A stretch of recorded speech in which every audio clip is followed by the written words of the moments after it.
에스겔서 11장 1절에서부터 5절까지입니다. 10장에 보면 하나님께서 성전에서 하나님의 영광을 거둬가시고 성전의 문지방을 넘어서 하나님의 성전을 떠나는 그런 현장을 우리가 보았습니다. 하나님께서 성전을 떠나시면서 성전 전 동문 그 문에 이르게 하시고 거기에서 하나님의 말씀을 또 예언하게 하십니다. 이스라엘 백성들의 우상숭배를 앞장서서 주장한 사람이 누구냐? 바로 백성들의 지도자입니다.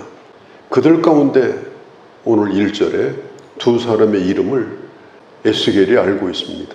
그 고관들은 에스겔이 잘 알고 있는 사람이었습니다.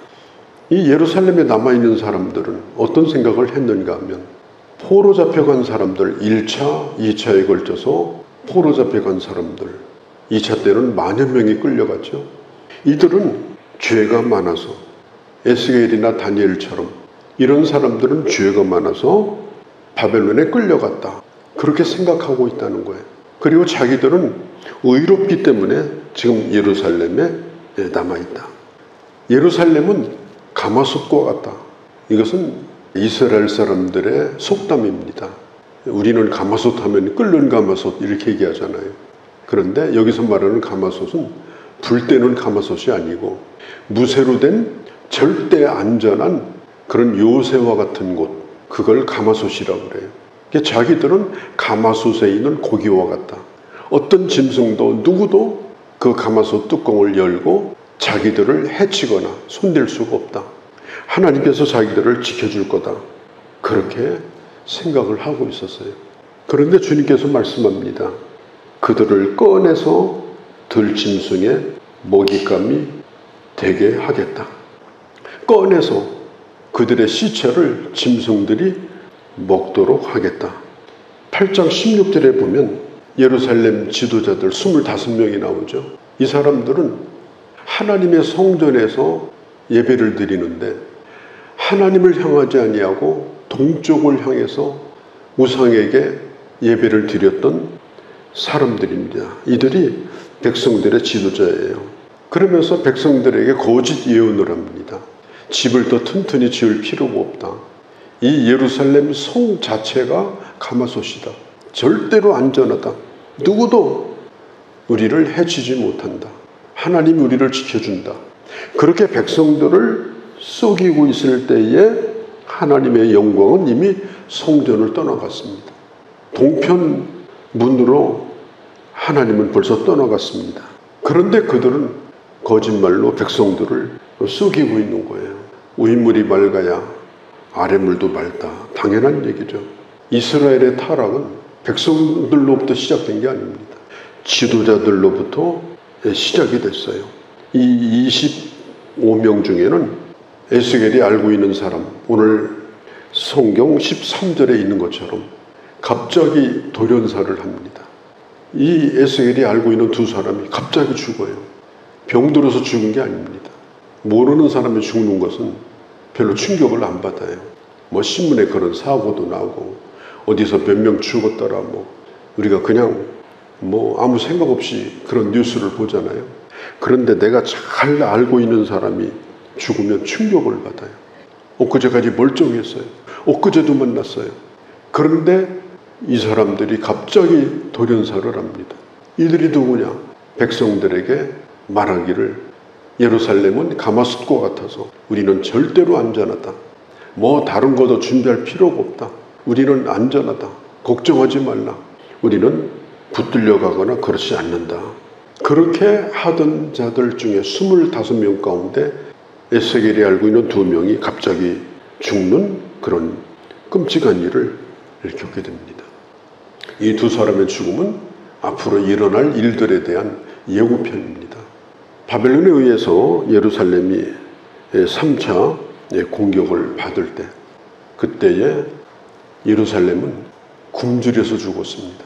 완전히 성을 둘러싸고 출입을 통제시키고 굶어 죽기를 기다리니까 자기들끼리 잡아먹는 그런 끔찍한 그런 일들이 벌어집니다. 그러면서 예루살렘은 결국은 완전히 망하게 됩니다. 성전도 파괴되게 됩니다. 예루살렘은 가마솥이 아니었습니다. 아무것도 아니었습니다. 그리고 백성들의 지도자들이 안전하다고 한 말은 이것은 거짓말이었습니다. 자, 5절에 보면 주님이 이렇게 말씀합니다. 너희 마음에서 일어나는 그것을 내가 다 알고 있다. 마태복음 15장 8절에 보면 주님이 이런 말씀하셨어요. 너희는 입술로는 나와 가깝지만 그러나 마음은 멀다.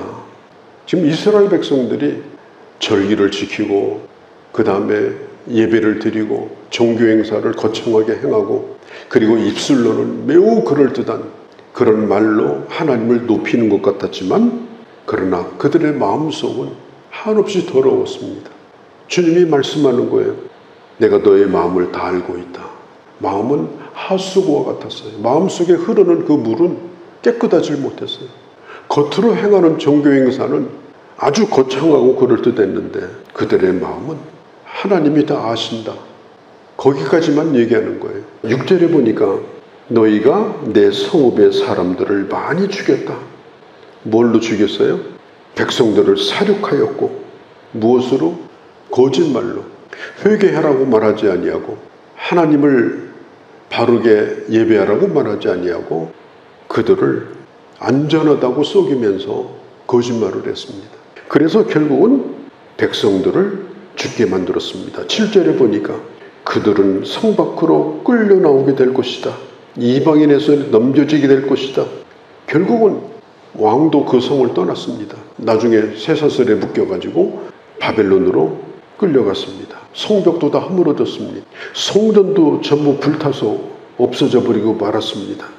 예루살렘 성은 가마솥이 아니라 그들을 보호해 줄 수 없는 그런 성이 되어버리고 말았습니다. 12절 너희는 내가 여호와인 줄을 알리라.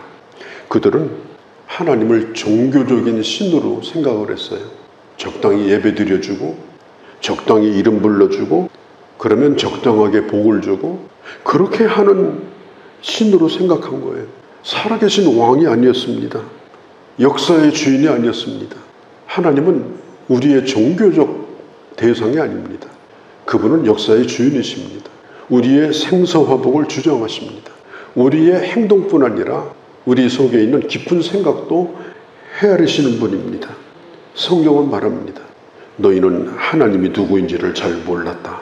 그냥 피상적으로 형식적으로 의미 없는 신앙생활을 한 겁니다.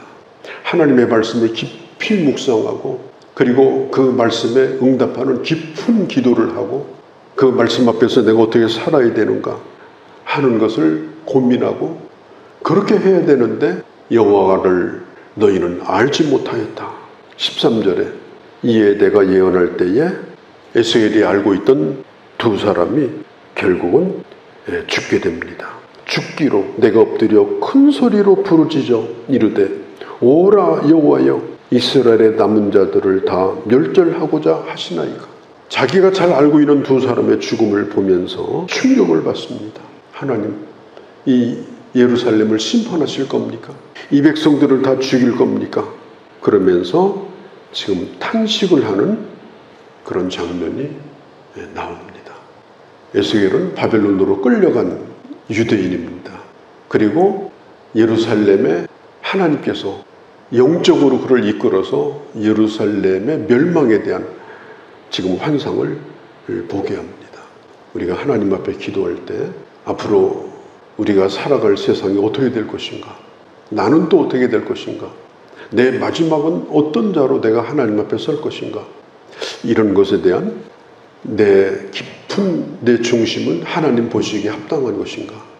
우리 자신을 돌아보는 끊임없이 자기를 성찰하는 그런 신앙생활, 이것이 얼마나 필요한가 하는 것을 오늘 성경이 우리에게 보여주고 있는 것입니다. 특별히 앞장서서 일하는 지도자들의 책임이 대단히 크다. 평안만 말하고 축복만 말하는 것으로는 되지 않는다. 영적으로 깨우고 그리고 영적으로 살리고 그리고 영적으로 하나님 앞에서 응답하고 살 수 있도록 하는 것이 바로 지도자들의 책임이다 하는 것을 오늘 다시 한번 성경에서 보게 되는 것입니다. 거룩하신 우리 아버지, 우리는 에스겔서에 나타나 있는 이 말씀들을 보고 있습니다. 거부감이 느낄 정도로 끔찍하고 피비린내가 나고 아주 처참한 그런 현장들을 저희는 지금 보고 있습니다. 하나님은 여호와의 전 동문으로 나가셨습니다. 그러나 지도자들은 하나님의 성전에서 예배드리는 것처럼 하며 우상을 섬기고 돌아오고, 그런 지도자들로 인해서 예루살렘 성과 하나님의 성전은 결국 무너지고 말았습니다. 우리가 살고 있는 이 시대, 그리고 우리들의 교회, 우리들 자신을 다시 한번 생각하면서 주님 앞에 끝까지 복된 자로, 끝까지 하나님의 약속에 유효한 자로, 결국 우리 주님을 기쁨으로 맞을 수 있는 귀한 주의 자녀로 저희들 살아가게 하여 주시옵소서. 우리 주 예수님의 이름으로 기도하옵나이다.